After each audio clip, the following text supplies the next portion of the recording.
দেখেন, রাজনৈতিক দলের মধ্যে ঐক্য ধরে রাখার দায়িত্ব সরকারের মোটেই নয়। রাজনৈতিক দলগুলোকে এই দায়িত্বটি নিতে হবে। কারণ আমার আজকে সেনাপ্রধান যে কথাটা বলেছেন, এটা কিন্তু আমাদের স্বাধীনতা, সার্বভৌমত্ব এবং ২৪-এর যে বিপ্লবের যে চেতনা, সেই চেতনার সুফল নিশ্চিত করার জন্য খুবই গুরুত্বপূর্ণ এই ঐক্যটা ধরে রাখা। দেখেন, আজকে যারা এই মুহূর্তে এই আন্দোলনের বেনিফিশিয়ারি, যেটা শ্রদ্ধেয় সালাম ভাই বললেন, আজকে রাজনৈতিক দলগুলো, ছাত্র বন্ধুরা, তাহলে আজকে কেন কুয়েট ছাত্র সংঘর্ষের জন্য বন্ধ হয়ে গেল? এখানে কি স্বৈরাচারের কেউ দোষর ছিল?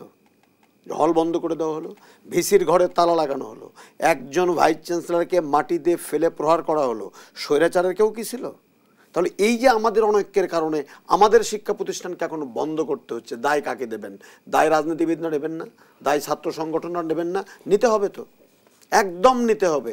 এবং দেখেন, স্বাধীনতা সংগ্রামে আমরা কি করলাম? গুটি কয়েক স্বাধীনতা বিরোধী, যাদেরকে এখনও মানুষ ঘৃণা করে। আমাদের মূল চেতনার জায়গা ছিল শোষণমুক্ত বাংলাদেশ, আমাদের জায়গা ছিল বাক স্বাধীনতা, গণতন্ত্র। আমাদের মধ্যে স্বাধীনতার পরপরে কি হলো? বিভেদ তৈরি হলো, জাসদ তৈরি হলো, রক্ষী বাহিনী তৈরি হলো, স্বাধীনতার পক্ষের শক্তিদের মধ্যে বিভাজন তৈরি হলো, অন্যরা সুযোগ নিল, আমরা স্বাধীনতার প্রকৃত সুফল ভোগ করতে পারলাম না। আপনি যদি ৯০-এর স্বৈরাচার বিরোধী আন্দোলনের কথা যদি বলেন, ৩ জোটের রূপরেখা হলো। আমাদের তো নির্বাচন নিয়ে এই হানাহানি করার কথা ছিল না। এই 18টি বৎসর একটি গণতন্ত্রহীন বাংলাদেশ আমরা পাবো, এই জন্য তো ৯০ স্বৈরাচার বিরোধী আন্দোলন করে ৩ জোটের রূপরেখা আমরা করিনি। আমাদের মধ্যে বিভেদ তৈরি হলো। আজকে ২৪-এও যে বিভেদের সুরগুলো চতুর্দিকে আমরা দেখি আজকে রাজনৈতিক দলের মধ্যে, কিন্তু এই ২৪-এর ৫ তারিখের আগ পর্যন্ত আমাদের দাবি তো ছিল একটা, একটাই দাবি ছিল, এই ফ্যাসিস্ট হাসিনা রেজিমের পতন। এবং পতনের পরে একটি সুষ্ঠু, আমরা এতটা বিভক্ত কেন হয়ে গেলাম? প্রশ্ন তো সেটি, যে যদি লক্ষ্য আমাদের ছিল যে একটা ফ্যাসিস্ট রেজিমের পতন, এবং সেই পতনের পরে আমাদের মূল এজেন্ডা কি ছিল?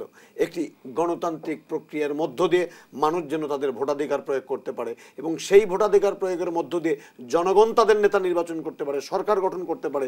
যে নির্বাচনে 14 সনে যারা ভোট দিতে পারেনি, 18 সনে দিতে পারেনি, 24 সনে ভোট দিতে পারেনি, তারা ভোটাধিকার প্রয়োগ করবে। আজকে সেখান থেকে ডাইভার্ট হয়ে আমরা বিভিন্ন রকমের কথাবার্তা বলছি, জাতীয় নির্বাচন আগে, ইউনিয়ন পরিষদ নির্বাচন আগে। এই যে বিভাজনগুলো, আমরা ইউনিয়ন পরিষদ নির্বাচন বা ছোট ছোট এই কাজগুলো করার জন্য 18 বছর রাজনীতিবিদরা লড়াই করেননি।